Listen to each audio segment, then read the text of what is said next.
프랑시스 잠은 또 일제강점기 시대의 우리나라의 그 대표적인 시인이었던 백석가 윤동주에게도 영향을 끼쳤다고 보여집니다. 왜냐하면 백석가 윤동주의 시의 본문 속에 프랑시스 잠이라고 하는 시인의 이름이 등장하거든요. 그런 점에서 또 우리에게도 친숙한 시인이라고 할 수 있겠죠. 싫어하는 인생공부 송희복의 서정시비평. 안녕하십니까, 송희복입니다.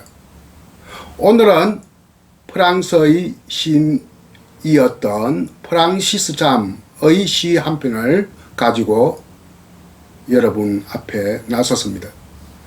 먼저 프랑시스 잠의 시편 나는 당신을 생각합니다 일부를 들어보시겠습니다.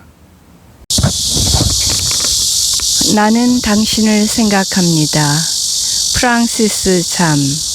오생근 옮김.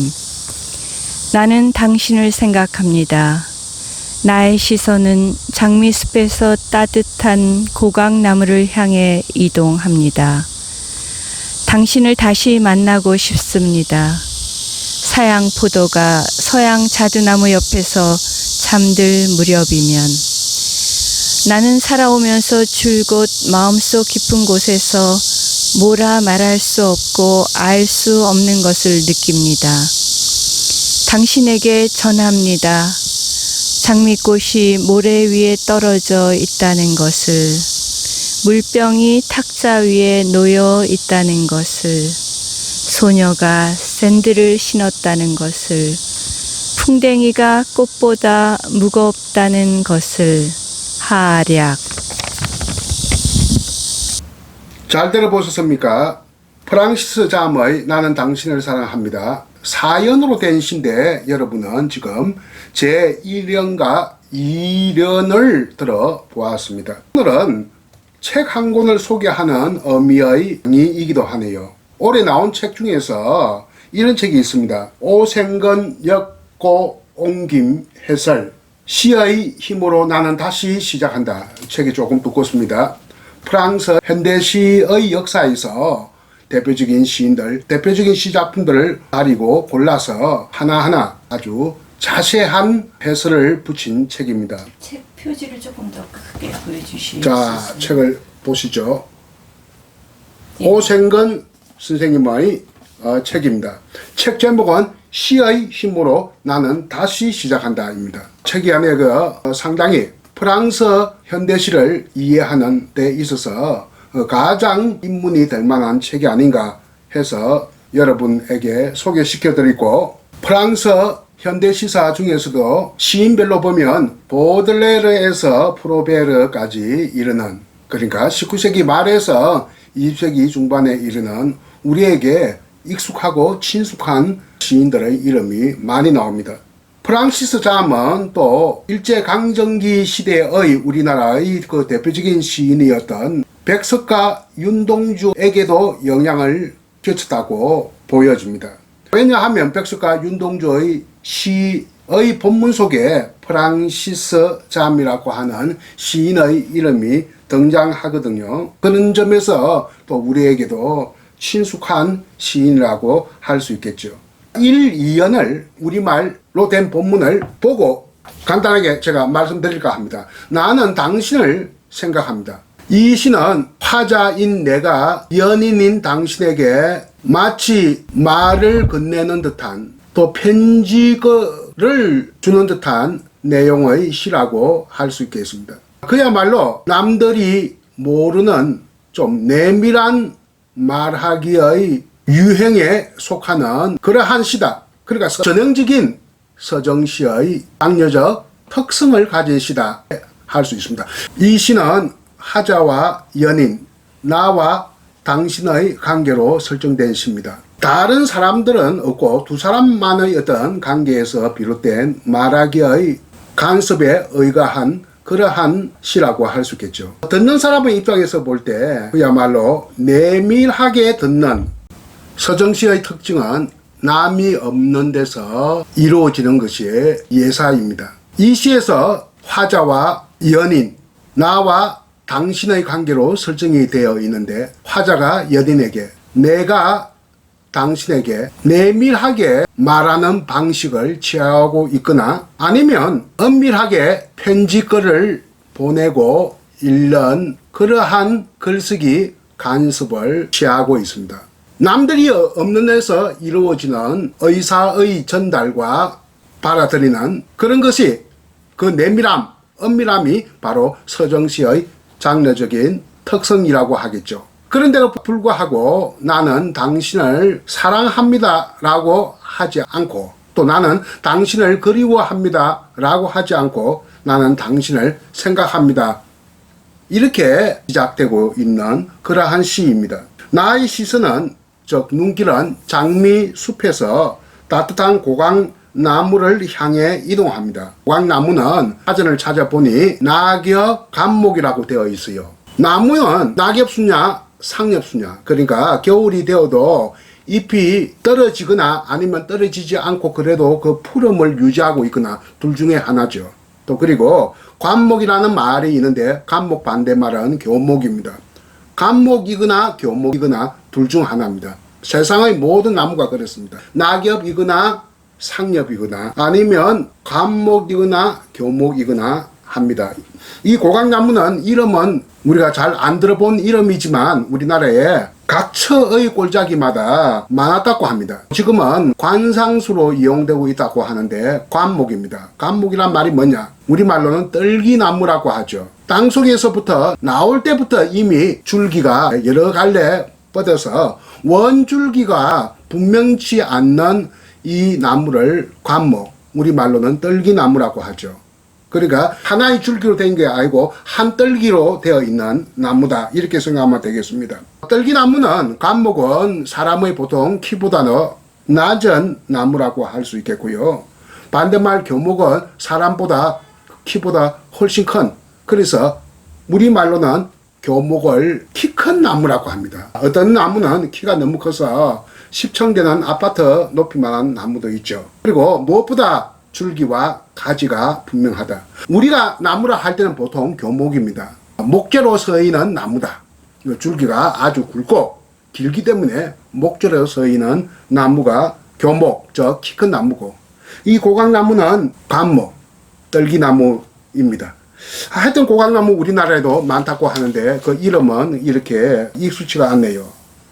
당신을 다시 만나고 싶습니다. 당신을 만나고 싶습니다 하니까 이것은 말하기 방식, 현장에 있는 연인이 아니라 떨어져 있는 연인, 그러니까 편지글의 성격을 가지고 있다고 보여지네요. 당장 이렇게 사명만 읽어도 말하기냐 글쓰기냐 하는 방식이 이렇게 판가름 나네요. 사양포도, 사양이라고 하는 것은 천년동물성 향로인데 이게 사양포도가 무슨 포도인지 나는 잘 모르겠습니다. 하여튼 사양포도라는 것이 외국에 있다, 프랑스에는 그런 게 있다 하는 정도만 알아두면 좋겠습니다. 서양자두나무 옆에서 잠들 무렵. 서양자두나무는 우리가 생각하고 있는 자두다. 그러니까 자두라고 하는 열매를 맺게 하는 나무가 자두나무입니다. 여러 가지 색깔이 있지만 가장 대표적인 색깔은 황적색이고요. 요즘 젊은이들은 시골의 삶과 너무나 관계가 없이 살았기 때문에 이 자두와 살구도 구별 못하는 학생들도 있나 봐요. 살구는 껍질이나 그 속의 색깔이 다 오렌지색으로 된 게 살구고 좀 황적색 그 색깔을 띠면 자두입니다. 이 두 가지가 이렇게 접목이 돼 가지고 나오는 것도 있다고 합니다. 자두나무도 두 가지 종류가 있습니다. 계량종 자두나무가 있고 재래종 자두나무가 있는데 우리가 알고 있는 자두니 자두나무 하는 것은 모두 다 계량종이다. 이것이 계량종 자두나무가 바로 서양 자두나무입니다. 그 우리가 알고 있는 자두나무가 여기서 이 시에 나오는 서양 자두나무다. 재래종 자두나무는 아주 지금은 귀하고 강원도 홍천 지역과 그 외의 지역에서만 난다고 합니다. 이 재래종 자두나무를 오얏나무라고 해요. 그러니까 재래종 자두들 오얏이라 한다. 오얏. 우리나라 사람 중에 성이 이시인 사람이 굉장히 많지 않습니까? 두 번째로 많지 않습니까? 이 이시 할 때 이자가 오얏 이자거든요. 이 오얏이 바로 재래종 자두다 이렇게 생각하면 되겠습니다. 이연으로 가보겠습니다. 나는 살아오면서 줄고 마음속 깊은 곳에서 뭐라 말할 수 없고 알 수 없는 것을 느낍니다. 당신에게 전합니다. 장미꽃이 모래 위에 떨어져 있다는 것을, 물병이 탁자 위에 놓여 있다는 것을, 소녀가 샌들을 신었다는 것을, 풍뎅이가 꽃보다 무겁다는 것을. 자, 전부 다 평범하지 않습니까? 평범한 어떤 소재를 가지고 이렇게 당신에게 뭔가 자신의 의사를 전하고 있습니다. 사소한 것 같지만 사소하지 않는 것, 사소한 것의 사소하지 않음, 그리고 소소한 일상 속에서의 삶의 가치, 이런 것을 추구하는 모습을 보이고 있네요. 이 책에 이 시에 관해서 이런 말을 쓰고 있습니다. 이 책의 편저자 오생근 선생은 이 시를 두고 자연의 아름다움과 평화로운 삶의 풍경을 사랑의 기쁨이라고 하는 주제와 연결시키고 있다, 이런 말을 했고요. 또 하자와 연인, 나와 당신의 관계를 설정했음에도 불구하고 나는 사랑한다, 나는 그리워한다, 이런 말을 하지 않고 나는 생각한다, 당신을 생각한다라고 한 것은 그만큼 감정을 절제하고 있다, 이런 얘기도 이 책 속에 담겨져 있습니다. 요컨대는 시인의 시선, 즉 눈길은 유한한 삶을 장악한 인간으로서 세계에 존재하는 모든 것을 긍정하는 평화로운 마음의 반영이다, 이렇게 표현되어 있는데, 이 시의 주제가 바로 여기에 있지 않느냐 하는 것입니다. 19세기 말의 프랑스 시단의 그 대표적인 장르랄까 사조는 상징주의입니다. 상징주의 시가 19세기 말에 프랑스에서는 극성을 이루었죠.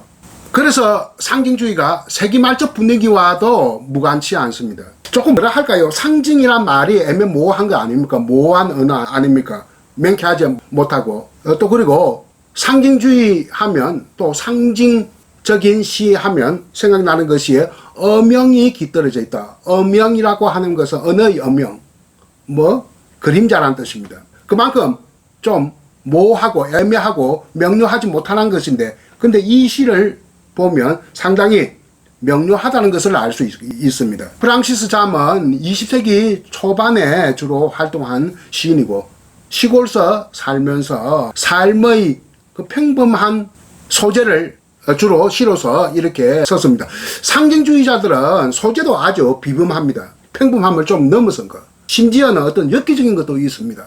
그러나 프랑시스 잠의 시는 아주 평범한 생활 감정을 충실하고 있다. 모호하지 않고 명쾌한 언어를 사용하고 있다.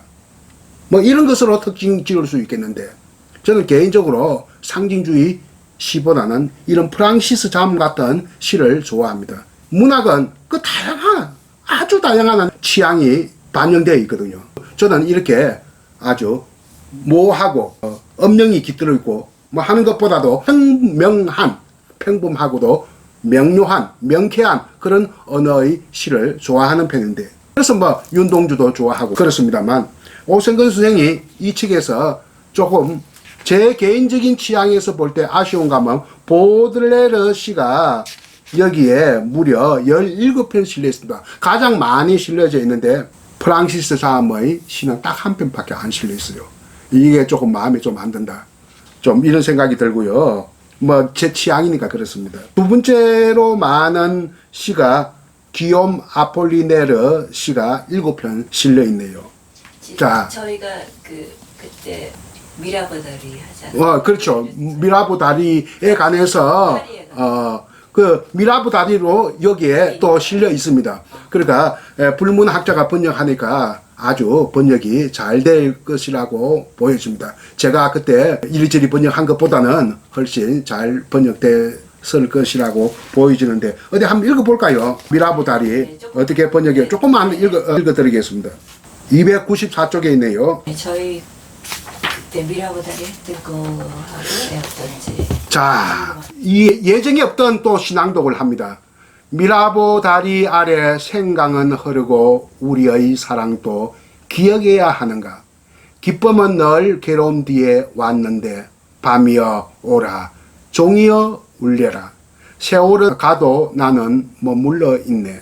손에 손잡고 얼굴을 마주하고 있어보자 우리의 팔로 이어진 다리 아래로 강물은 하염없는 시선에 지쳐서 흘러가는데. 이렇게 번역되어 있는데 역시 참 번역이 잘 되어 있습니다. 불문학을 이렇게 평생도록 한 분이 한 번역이 뭔가 좀 다르다 하는 느낌이 드네요. 오늘 여기서 프랑시스 잠 나는 당신을 생각합니다를 마칠까 합니다. 다음에 또 여러분을 찾아뵙겠습니다. 안녕히 계십시오. 나는 당신을 생각합니다. 프랑시스 잠 오생근 옮김. 나는 당신을 생각합니다. 나의 시선은 장미숲에서 따뜻한 고강나무를 향해 이동합니다. 당신을 다시 만나고 싶습니다. 서양 포도가 서양 자두나무 옆에서 잠들 무렵이면 나는 살아오면서 줄곧 마음속 깊은 곳에서 뭐라 말할 수 없고 알 수 없는 것을 느낍니다. 당신에게 전합니다. 장미꽃이 모래 위에 떨어져 있다는 것을, 물병이 탁자 위에 놓여 있다는 것을, 소녀가 샌들을 신었다는 것을, 풍뎅이가 꽃보다 무겁다는 것을, 하략.